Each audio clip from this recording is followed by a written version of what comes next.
When it comes to fear, any kind of fear, there's various different parts of the brain involved, but of particular importance are the amygdala and the hypothalamus.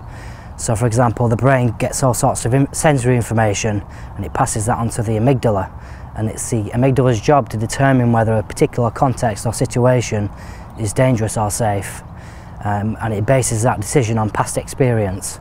So if it determines that a particular context is dangerous, then activates the hypothalamus, which kicks off the fight or flight response. So that's the pounding chest, the adrenaline coursing through your veins, which is great if you're being chased by a tiger or being attacked, but not so good if you're sat on the runway waiting to take off.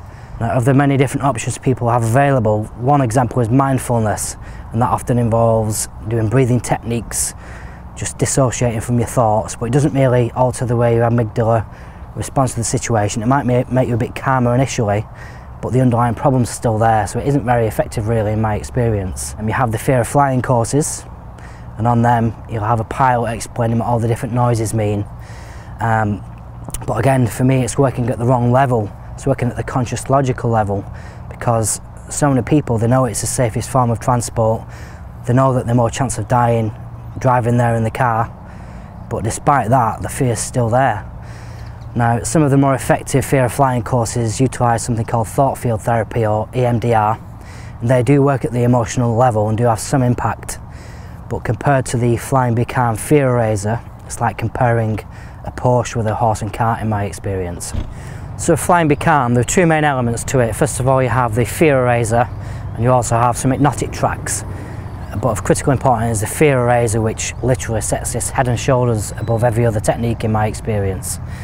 And in essence, it's a 10-minute audio track that you listen to, and what the listener must do first of all is bring up the fear as much as possible, so that all the parts of the brain that represent the concept of flying are lit up, as well as the corresponding links to the emotion. Throughout the track you'll hear suggestion after suggestion of things like, you're just thinking about it in the wrong way, feel the fear drain away. So all the suggestions are aimed at telling the subconscious mind that the thing that you're focusing on has little emotional significance. You'll hear certain noises. When you hear one noise, you tap with one hand. When you hear the other, you tap with another hand. And what that does, it alters the way the brain processes language. The tapping technique also allows something called pattern interrupts to occur. So again, throughout the track, you'll hear a voice say, get the thing in mind, you know the one.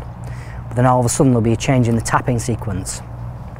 What that does is systematically weakening the automatic link that's currently there between the thing you're thinking of and the emotional response. No matter how many other therapies someone's tried, whether they've tried drugs or anything else, after just one or two listens, the vast majority of people will feel a massive decrease in anxiety. Not only that, they most likely won't be able to bring it back. You can put the fear eraser on your phone or MP3 player, so if you get to the airport, if a little bit of fear comes up at the airport, you can just get rid of it there and then. One girl in particular, she booked a holiday for 3 months' time, and she did have a lot of intense anxiety which she got rid of, and she didn't need to use it at all on the flight there, but on the way back she had a night flight, and for whatever reason her amygdala decided that flying at night was dangerous.